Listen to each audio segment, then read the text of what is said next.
Oke, di sini aku hanya sekedar fans yang hanya mau menyampaikan rasa ketika melihat anime yang satu ini.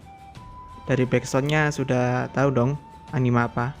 Nah, di sini harus aku ingatin ya, kalau mau menyingkat, ingat depannya H, bukan D. H. Kalau D jadi DXD bahaya nanti. Ya, anime ini adalah Hunter x Hunter. Sejauh ini sih di animenya menceritakan seorang anak yang bernama Gon yang melewati berbagai rintangan agar bisa bertemu ayahnya, yaitu King.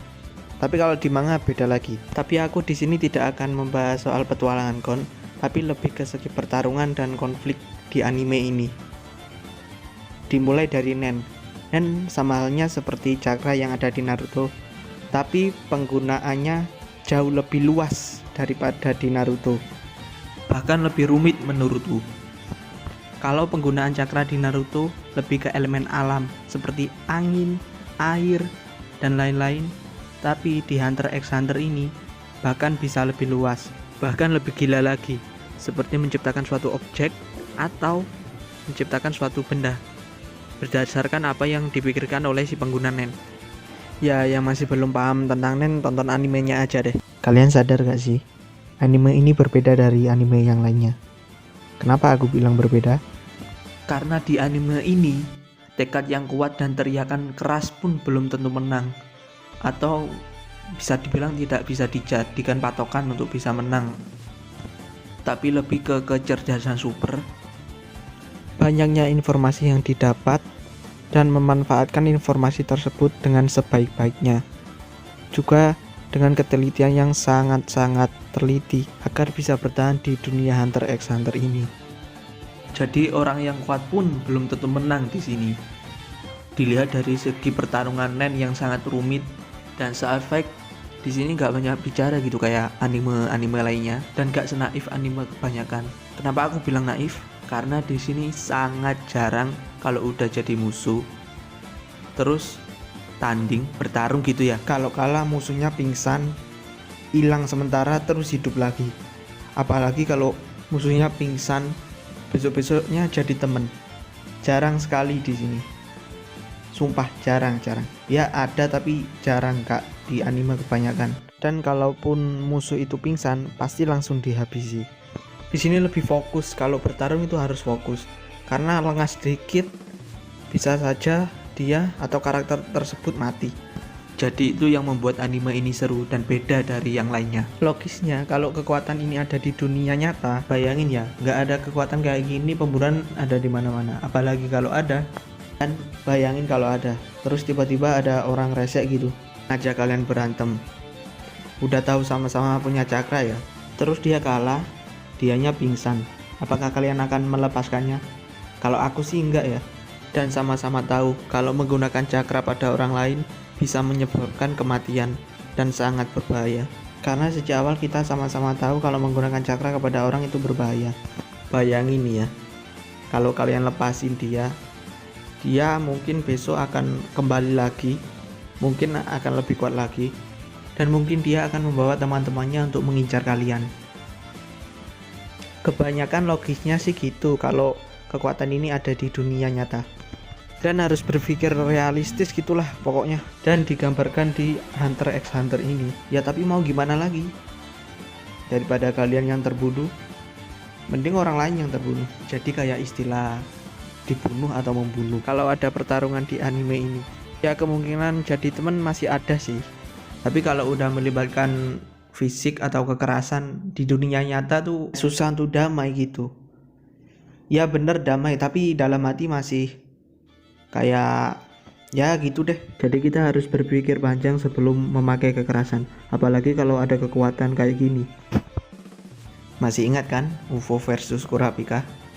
Di sini dari segi kekuatan UFO lebih kuat. Akan tetapi Kurapika sudah merencanakan matang-matang agar bisa mengalahkan UFO sejak jauh-jauh hari, mulai dari kesepakatan dengan Nen, bahkan nyawanya pun sendiri dipertaruhkan agar bisa membunuh anggota Ryodan, yaitu salah satunya UFO. Kalau belum tahu siapa itu Ryodan, tonton animenya aja deh biar cepet. Ya alhasil Kurapika menang, UFO mati, Dan mungkin karena UFO kurang berhati-hati kali ya, karena dia terlalu mengandalkan kekuatan, kan dia tipe Kyoka gitu, jadi pede-pede aja kalau nyerang, tapi kurang perhitungan. Apalagi tuh ya di sini tuh nggak bisa langsung terobos aja langsung ke tempat bosnya sama temen-temennya, langsung barbar gitu nggak bisa. Dan nggak bisa gitu berpikir simple, cukup kalahkan bosnya, dengan kalahkan bosnya kita bisa menang. Nggak gitu, di sini tuh nggak gitu. Dan kayaknya di anime ini nggak terlalu mengandalkan visual deh kalau saat pertarungan, tapi lebih ke menunjukkan isi pikiran suatu karakter untuk bisa mengalahkan musuh yang ada di depannya. Jadi kita kayak disuruh berpikir juga untuk analisis musuh, apa tipe nennya, apa kekuatannya, dan gimana cara agar bisa mengalahkan musuh yang ada di depan. Dan lebih hebatnya lagi dan epicnya lagi, kita tuh seolah-olah dibuat tahu akan akhir dari pertarungan tersebut. Tapi nih ya, akhir dari pertarungan tersebut malah jauh dari ekspektasi kita, bahkan dibuat lebih epic lagi. Jadi menurutku anime ini bahkan lebih seru daripada anime yang lainnya. Jadi anime ini lebih menunjukkan ke realistis aja kalau kita punya kekuatan kayak gini di dunia nyata. Seperti kita nggak boleh ceroboh, nggak boleh seenaknya sendiri, harus ngerencanain matang-matang suatu rencana, harus berpikir cerdas dan cepat kalau kita mau mengambil suatu tindakan. Ya itu tadi segi pertarungan menurutku di Hunter x Hunter. Sekarang kita masuk ke konflik. Aku sih nyebutnya konflik, kalau kalian terserah dah. Kalian masih ingat pemilihan ketua asosiasi Hunter yang baru? Dikarenakan ketua yang lama yaitu Netero sudah meninggal karena melawan Raja Semut. Nah disitulah konflik terjadi antara para zodiak. Disinilah menurutku keseruan dan tantangan itu terlihat di saat para Hunter zodiak ini melaksanakan perintah terakhir dari Netero, yaitu memilih ketua baru. Dan sudah disiapkan peraturan melalui video. Kalau seingatku sih video, kalau nggak video surat. Bahkan ayahnya Gon pun datang lebih awal untuk merencanakan sesuatu. Tapi kayaknya pemilihan kali ini lebih ke mengalahkan Paris Stonehill, yaitu salah satu Hunter zodiak. Memang beberapa Hunter zodiak membenci seorang Paris Stonehill. Entah mengapa, aku tidak tahu. Aku nggak terlalu paham soal masa lalu ke 12 zodiak ini. Tapi beberapa memang membenci seorang Paris Stonehill. Dan di sini Hunter x Hunter menunjukkan bahwa keseruan saat bertarung bukan satu-satunya daya tarik untuk membuat suatu anime terlihat keren, bagus, dan populer. Dan juga menunjukkan bahwa anime tidak hanya tontonan untuk anak kecil. Diperlihatkan di mana para zodiak ini mencari ketua baru dalam episode tersebut. Dan di sana terjadi, kalau aku nyebutnya sih, bertarung pikiran. Dan Hunter x Hunter ingin menunjukkan bahwa masih banyak lagi keseruan, bukan hanya soal pertarungan saja. Tapi seru kok. Coba kalian tonton animenya langsung, pasti seru.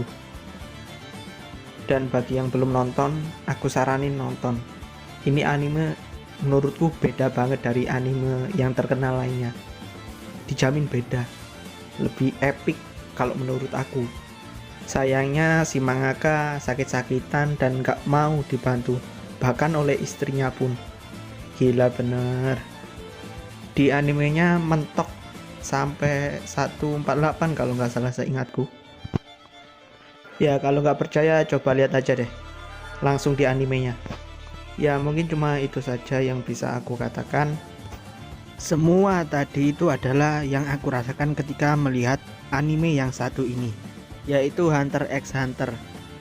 Aku nggak minta subscribe ataupun like, tapi coba kalian komen di bawah. Mungkin ada kalian-kalian yang punya pemikiran yang sama ataupun yang lebih wow.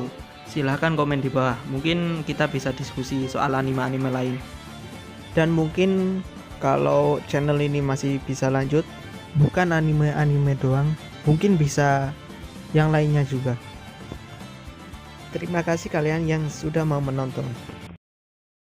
Dan aku mau mengingatkan lagi, kalau mau menyingkat Hunter x Hunter, depannya harus H, bukan D. Ingat,